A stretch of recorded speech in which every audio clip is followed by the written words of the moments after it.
Hey A&Pers, this is Dr. Jones checking in. This is A&P1, lecture test 3, video 15. It's been a few days since I recorded the last one and I lost track of where I was. So we are on what is page 16 for me, which looks just exactly like the chart on the slide. So let's talk our way through this. We've mentioned already that all diarthrotic joints are synovial and all synovial joints are diarthrotic. So here we go. The functional and structural category for this one only are the same.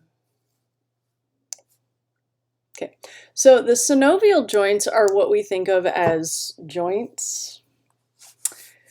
We have different types of joints, though, which we alluded to earlier when we first talked about this, but there wasn't time to cover all of that. Then it was off topic. Now it is the topic. So let's have the conversation. So gliding joints have a linear motion, and you find this between the carpals, which are the little wrist bones. They slide across each other like that, yeah. And between the tarsals, that's how you move your feet around. I'm moving my feet under my desk, so you can do that too. And also both ends of the clavicle. And this bit is always fun because like it's always new. So here the end of the clavicle, here's the sternum, the manubrium of the sternum, and the sternal end of the clavicle. So if you put a finger on each of those and then like move your arm around, it moves. You're today years old when you learn that, right? Like, I don't think I've ever had a student that already knew that. Isn't that crazy? And the other end also moves when you move your shoulder, right? That's insane. Okay, so those are gliding joints that show linear motion because they just move in a line. Yeah. All right, so a hinge joint shows angular motion. There we go. And your fingers, your interphalangeal joints. So inter means in between, and phalangeal means phalanges. Okay, so the joint between two phalanxes. So this is an interphalangeal joint, and this is an interphalangeal joint. And these joints are both hinges. You can flex them and you can extend them. And that's all those joints do, is they flex and extend. They don't hyperextend, they just flex and extend. The elbow is a hinge joint too. It flexes, it extends, and that's it. That's a hinge joint. That's what they do. So it's angular motion in one plane. The knee is also a hinge joint, but flexing it is when you bring your foot back towards your bum, and extending it is kicking. So that's a hinge joint. A saddle joint is the first carpo-metacarpal joint. So your wrist bones are your carpals, and then your hand bones here are your metacarpals. So this is, and the fingering is 1 through 5, where the thumb is always 1, like piano fingering. And so this is your first carpo-metacarpal joint because it's between the carpals and the metacarpal. So carpo-metacarpal joint. And it's shaped like a saddle. There's a picture in your book. I think it's on the next slide here. There you go. See, here you can see how it's shaped like a saddle to allow flexion extension, but also circumduction.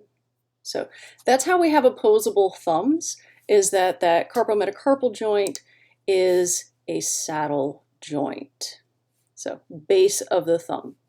Angular motion and circumduction. And the pivot joint is rotation around one axis, so monaxial. And this is between the atlas and the axis, so this is at the top of the neck between atlas C1 and axis C2, which is where you get your And I think I did this in the lab video with the atlas rotating around the dens of axis C2. The dens of axis C2 acts as the body of atlas C1, and it rotates around that in your main rotation joint. Okay. And then we have, this one's got 2 names. You can either call it like the condylar or condyloid, or ellipsoid joint, and a condyle is a curved joint surface, and an ellipse is an oval. So it's both curved and oval shaped. So that's how it got these two names, because they're both descriptive of its physical shape. And it allows an angular motion in two planes. Remember, an angular motion in one plane was a hinge joint. And so these are your knuckles. So these are your metacarpophalangeal joints 2 through 5, 2, 3, 4, and 5. So there's your knuckle sandwich knuckles. Don't give people knuckle sandwiches. It's not polite. Plus you land in jail, and if you do the wrong thing to land in jail, then you don't get a nursing license. So again, don't put your career at risk for stupid shit stuff. I'm on camera. Not cursing in videos. I'll remember. Okay, so metacarpals and phalanges make a metacarpophalangeal joint, and again, the thumb is 1, so this is 2, 3, 4, and 5. So the thing about the metacarpophalangeal joints is they're not just a hinge, because while they do flex and extend, or if you're my 14-year-old, they very much hyperextend. He can reach his fingers back to touch the back of his hand, and I'm just, no, I don't want to see that. Love, I love you dearly. Never do it again. That's just wrong. I would be broken before my fingers would do that, clearly. Okay, so flex, extend, maybe a smidge of hyperextension. But here's what condylar / ellipsoid joints do that hinge joints don't do. They live long and prosper. Or nanu nanu, if you're old enough. Live long and prosper, nanu nanu.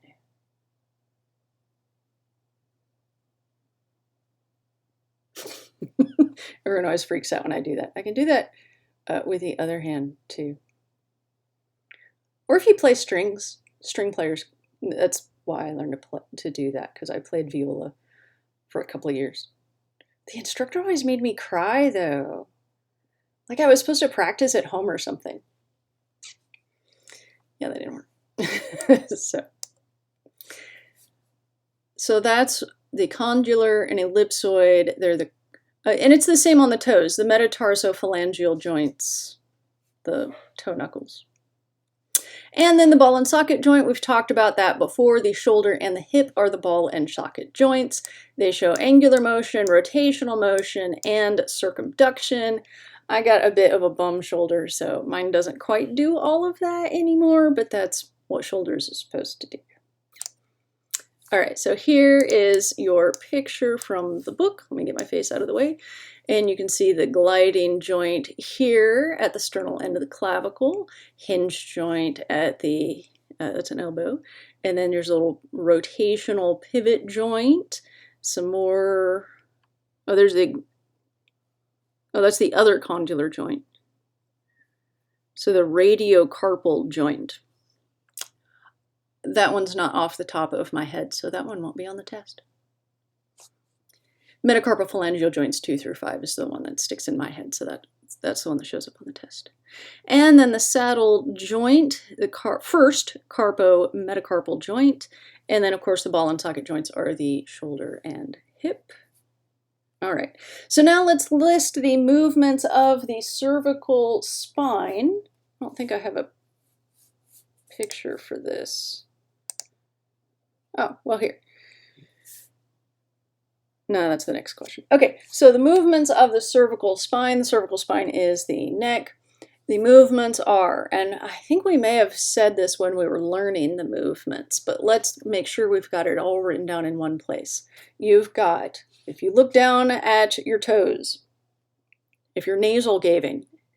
If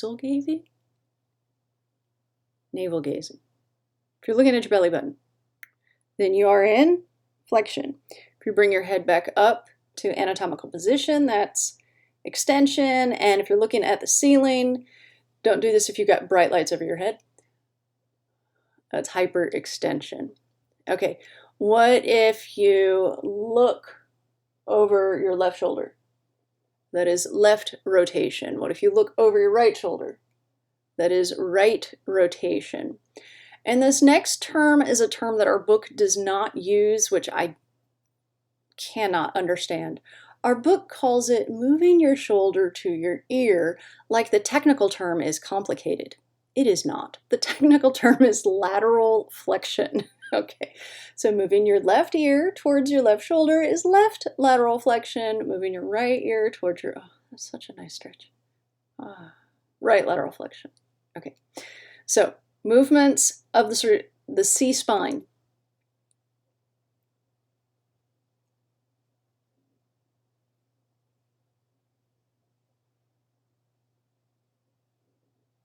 That was your quiz. Did you name them all?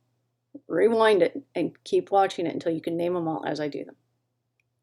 Okay, so the interphalangeal joints, which will be number 4 here, right? Because here's the carpals, and the intercarpal joints are gliding joints.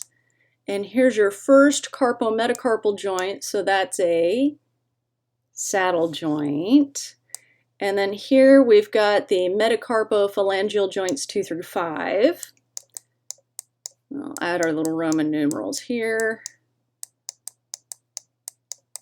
And we know 5 is a V. You'll remember how to make a 4. 4 is an IV. That's right. So if you put the smaller number in front of the big number, then you subtract. Now if we were to put if you had a 6th finger, pardon me, but you have 6 fingers on your left hand. That would be a VI, because if you put the big number in front of the little number, then you add. Okay, and then all of these joints are interphalangeal joints, which are what type of joints? Hinge joints. Excellent. Okay, so the interphalangeal joints classify as a hinge joints. I'm back on the note set right here. This is all stuff we just said, but I went 1 to 4, and I think this goes backwards or something. Actually, it does not go in order. Okay, so then the first carpometacarpal joint, which is this one right here, is a saddle joint. And then the carpometacarpal joints 2 through 5, condylar or ellipsoid. And then the intercarpal joints are gliding. That's right. So let's talk about the intervertebral discs next. There we go. No words down here. Whoa, hello. I went flying. Intervertebral discs are made of fibrocartilage. Now, when I was in school, it was one word, fibrocartilage. Now you tend to see it as 2 words, fibrous cartilage. I know, I'm writing with a mouse. And my eyes look like a colon. I understand. It's terrible. Okay, so fibrous cartilage. And the annulus fibrosus is this tough outer portion. And the nucleus pulposus is the gelatinous inner core. So this is the squishy, gooey filling that I'm guessing does not taste great. And this is a shock absorber in the center of the intervertebral discs. And it's actually a leftover notochord, which I will remind you at the end of 2402 when we learn what a notochord is. It's part of the embryological structure that becomes the vertebrae. And so this is the leftover embryological notochord, the little nucleus pulposus shock absorber in the center of the fibrocartilage intervertebral disc. So that's how that works. And then the annulus, if the annulus fibrosus protrudes, this picture is the old picture back when they still used the term slipped disc, which is completely inaccurate and misleading. So now they call it a bulging disc. That's a U. Because it's not slipped, it's bulging. It's a more accurate term. So if you hear somebody say slip disc, they've recently changed that term to the more accurate bulging disc. And that means that the annulus fibrosus, this tough outer part, is pushing on the nerve. If the nucleus pulposus breaks through the annulus fibrosus and protrudes into the vertebral canal, it's called a herniated disc. So if you have a bulging disc, who do you see? You see your friendly neighborhood chiropractor. If you have a herniated disc, who do you see? You see your friendly neighborhood surgeon. Because that's what you do. That's all there is to do. That's how that's dealt with. Okay. All right. And I've been doing a page of video. So a video a page. So we're going to call that good. And thank you, as always, for tuning in. It's good to virtually see you here. I miss being in a room with y'all. I've been enjoying reading your weekly attendance bits to get to know you a smidge and see how you're doing. Because normally I can, like, in an in-person class, I can see in your eyes if you're with me or if you're not with me, and if I know when to stop and explain something a different way, or if everybody's fallen asleep, tell a joke, tell a cute story about my kids who are adorable and brilliant, or about my dog. You've met my dog; she's a cutie. But online I can't respond to y'all as I see you clearly need. So if you have any questions, message me. I don't message right away. I message when I sit down to the computer. I don't have my work email on the phone. The good side about that is y'all can email me anytime, day or night. It does not disturb me. It does not go to my phone. It wouldn't anyway, because I've got my phone set on Do Not Disturb. And I only turn the alarm on, or the ringer on my phone when, like, I'm expecting a call. So I don't understand people having the ring. Okay, I am so off topic. Okay, so this was ANP1. This video, lecture test 3, video 15 on page 16. So thank you as always for tuning in and coming along for the ride. The education must go on, and you can do it. So just keep on keeping on. Every little bit that you can learn helps. The majority of the people who take this class retake this class. There are more people who retake this class than who don't, okay? So that is normal and standard. So the more you can learn this first time through, the more you can learn this time through, the easier next time will be, okay? So we're building a foundation of knowledge, so that if you have to take this class again, and I have great students take the class again because they need the A for their program. So the more you learn this time, the better background you'll have for next time. Okay, and if you're retaking this, I know it's hard. I've retaken classes before. The hard part is paying attention through the stuff you do remember until you get to the stuff you don't remember. So just keep studying. Okay, you can do this. I believe in you. Dr. J out.